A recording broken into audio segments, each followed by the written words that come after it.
As space-time unfurled around the asp, dropping from witch space and back into supercruise, the same white star met the ship and began to bake its armor. Naturally, the heat exchangers activated to counter it, emanating an orange-white glow on the shadow side of the ship. Destination reached, Celeste announced. Eros ran through several checks, flipping a few toggles and reactivating the communication devices, and extending the sensor sweep.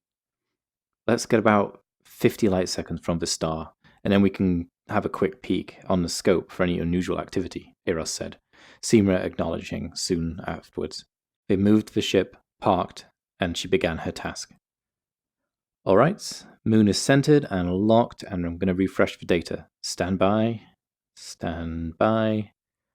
Okay, I do have one biological location. The sensors are giving me spurious readings, though. So I guess that means whatever it is, still active, at some level. The audio feedback and downshift is giving me something similar to a typical water world, though, yeah, that isn't a water world as we know. Okay, good. Let's head there. We can snipe the surface and keep our distance. And then we just get the hell out of here and chalk that one down to experience. Discovery of a millennia destroyed. You sound almost bitter. Maybe a little, but the more I think about it, the more I agree with Ramtar. It's ironically important to understand what it is, but it's also deadly to know what it is. Opening a secure channel. Eros flipped a toggle and pressed a few buttons on the console to his left. After roughly a minute, Ramtar's voice came through the communications array. Doctor? We are in the system, proceeding with the plan. Do you have any more information to give us? Changes or recommendations? The only thing I've figured out is that you might be able to counter or better shield the effects by modulating your shields. I can upload a firmware update if you want, though I still recommend destroying it. Any clues to its origin? Or is it still a mystery? Eros asked. Well, on that, I have a working theory that is Fargoid. And not only that, but it's also very old. So what you're saying is expectrable.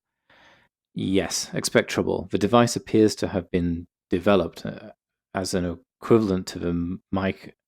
The line cut abruptly. Well, that isn't a great sign, Sima said, her voice echoing in the cockpit. Eros sighed in agreement and began towards the planet and its moon. As they approached with the site locked in and a navigation system, they checked the system for radio chatter, frameshift fields, or any other activity, human or otherwise. As Eros pitched the nose down to enter orbital cruise, a sudden jolt shook the ship. What? Eros managed to say before being cut off by Celeste. Delta potential beyond threshold limits. Emergency stop. The ship abruptly slammed out of cruise and into irregular flight, alarms sounding and flashing around the cockpit. As the asp rotated, Eros could see the cause.